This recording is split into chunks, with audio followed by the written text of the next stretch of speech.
Hello, everybody. My name is Bill, and we are back with the NCAA Football 2007 Dynasty Mode Explanation All-Season Evaluations. As you can tell, my brain isn't wanting to work right now. I just finished with the East like about an hour or so ago, so it's now time for me to get to the West. I'm kind of trying to make up for a little bit of lost time because I was supposed to do the East yesterday, but I fell asleep before I could actually get a chance to work on it, so this is my time to actually make up on it by doing both Conference USA, East and West tonight. But I think it'll be worth it for y'all. I mean, it's not the first time I've done two episodes in the same night. I mean, a couple of the bye weeks for McNary Central, I was able to do a couple of episodes back to back. So I say that's when I was able to be successful. But let's talk about the west side of the Conference USA, which looks a lot better than the east side, considering we got some teams that are above 500 and even one that's at 500. But hey, I digress, and let's go ahead and start talking about Conference USA, as we will start off with the champions of the Conference USA, who went undefeated, unchallenged, undisputed in the West and all of Conference USA. The Tulane Green Wave, hailing from New Orleans, Louisiana, with a record of 10-4. Their best win coming in Week 12 at Tulsa by a final score of 45-42, and their worst loss of the year came at the beginning of the year against Louisiana Lafayette, 38-21. Their greats, their coach Dylan Green was Coach of the Year runner-up. They are one of the best passing teams in all of college football, well, at least in Conference USA, and they were great at forcing turnovers. Their improvement is they need to win some non-conference games because they lost all four of their non-conference games. Well, not including the bowl game. And they also need to work on their defense a bit. The Green Wave rode a wave of momentum in conference play. Everyone they beat were members of Conference USA, including their bowl opponent, FIU, who becomes a future Conference USA member. You know, I'm throwing in some real life stuff with the virtual stuff. You know, that explains why Drew Brees and Brett Favre are our head coaches when in real life 2007, well, in real life 2006, when this game came out, Brett Favre was still the quarterback of the Packers. Aaron Rodgers just got drafted to them like a year ago, and Drew Brees was starting a career renaissance with the Saints. They need to improve their defense because if not, this season will be a fluke essentially. A 10-win season is nothing to sneeze at, especially when your head coach and Dylan Green was runner-up and coach of the year. But hopefully his coaching will keep his team as competitive as possible like they were this year. I just have to say, please pick up a non-conference win next year instead of being a two-lane road with your play. Because if you remember when I was talking about them, and I'd like to say it was the conference championship game, either the conference championship game or their bowl game against FIU. I said they were a two-lane road because they were going one way with their non-conference play, and they went the other way in their conference play. But yeah, that's all I gotta say about Tulane. Excuse me there. Now we go to the team that was part of their best win. Coming in at a record of 10-3, with a conference record of 6-2, hailing from Tulsa, Oklahoma, the Tulsa Golden Hurricane. Yeah, I know I'm doing these intros like Michael Buffer, but hey, you know, it's like 2:15 in the morning. My brain's a little tired, but hey, you know, gotta make the video somewhat entertaining. Their best win came in Week 8 against UCF by a final score of 37-0. which Hassad was UCF's worst loss because they were shut out. Their worst loss came in Week 12 against Tulane, 45-42. They're great. They were great on offense. They were great on defense. Great at getting sacks. Great at forcing turnovers. They just need to keep their turnovers to a minimum, though. My thoughts for the Golden Hurricanes is the Golden Hurricanes had an amazing year this year, capped off with head coach Quincy Gold becoming a semifinalist for Coach of the Year. They lost only 3 games, including their bowl game against Northern Illinois and Coach of the Year winner Tony Romo. Now, yes, I realize Tony Romo went to Eastern Illinois, not Northern Illinois, but hey, kind of too late to fix that, you know? They got a wonderful team. They just need to limit their turnovers. They're great at forcing them, but committed a few too many for a team with as great of a record as they had. Just limit them, and maybe the Tulane game will be different next year.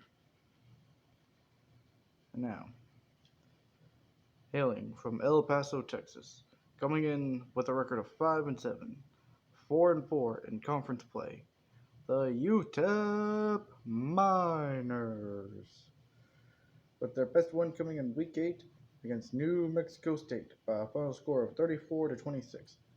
Again, what's with Week 8 in Conference USA? It seems like Week 8 seemed to be the week Conference USA just decided to have their best games.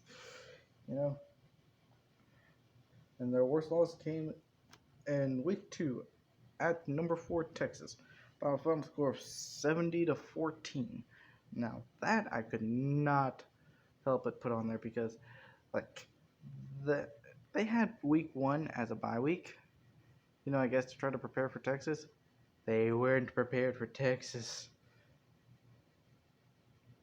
They were great against sacks, and they're keeping most players for next year. That's a great thing because that could help them with the future. But improvement, offense. They have the worst offense when it comes to this conference, and that's saying something considering that you look at this side, like nearly 100 points differential here, 105-point differential here in the negative, 36-point differential over here. You see, you score 245 points a game, yet you win 5 games. How does that make sense? They also need some better defense and, of course, forcing some turnovers. The Miners have a minor issue, in which they somehow finished near 500 record despite having a terrible team on the field. I do hope that they turn things around, because if not, then head coach Mr. RBT will be having to find another career soon. He has an advantage, though, as a good portion of the team will be staying because they are underclassmen, so he can at least see what they will have to offer next season. And now, we stick with the state of Texas. This time going to, I want to say Rice is also in Houston. Let's see here, weekly conference. Let's see. Conference USA. See, just give me a Rice game. Oh, well. That's amusing Dallas. Let's see.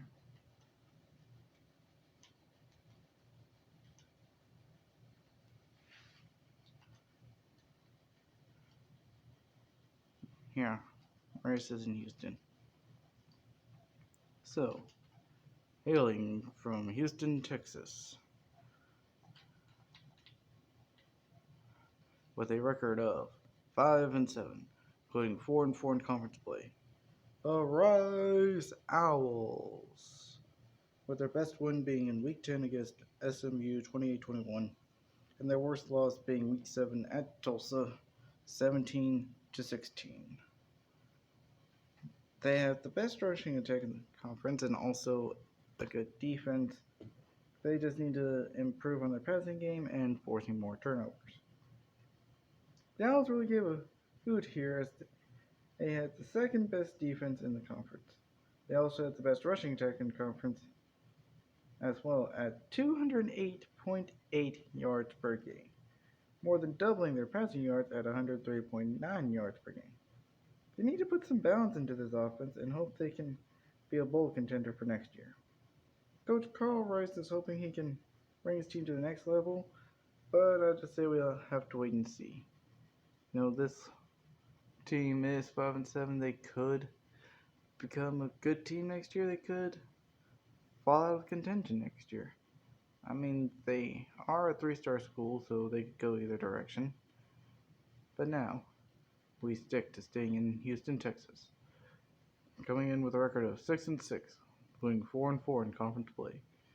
The Houston Cougars. Although sadly, that's probably the best record out of all the Houston teams in football. When considering what Bill O'Brien did in real life to the Houston Texans, trading DeAndre Hopkins for David Johnson, and he also traded like a second rounder as well. God, it's a good thing Bill O'Brien's gone from Houston. Their best win was Week 7 against DCU. Now that seems like Week 7 kind of seemed to be the week they showed out a little bit. Week 7 at ECU, 38-7, was their best win. Their worst loss was Week 13 at Rice, 22-3. Their grades, I'd say, is decent scoring, good rushing defense, and they were one of the best teams at home for recoveries. They just need to improve on offense and committing less turnovers. I was surprised that Houston didn't get a bowl game this year, considering that they were coming to their own in their conference. They have a decent defense and also scored a decent 28.2 points per game. They need to be a little bit better on offense to be even more effective. They also can't turn the ball over, that will kill you in games, especially in conference games, because that 4-4 could possibly easily been like 5-3, 6-2. Might not have been enough to get you into the conference championship, but it could have at least been enough to get you into a bowl game,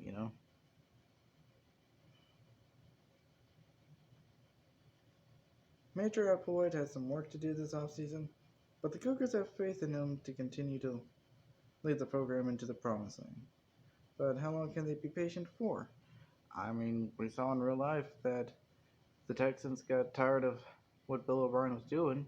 They lost patience, fired him, and now they're basically having to rebuild the entire team. Because DeAndre Hopkins is gone.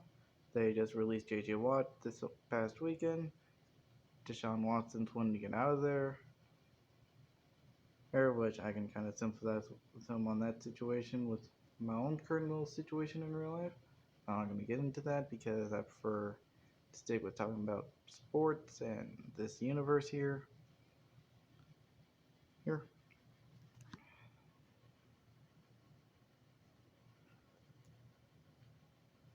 But I don't think they will wait much longer, in my opinion.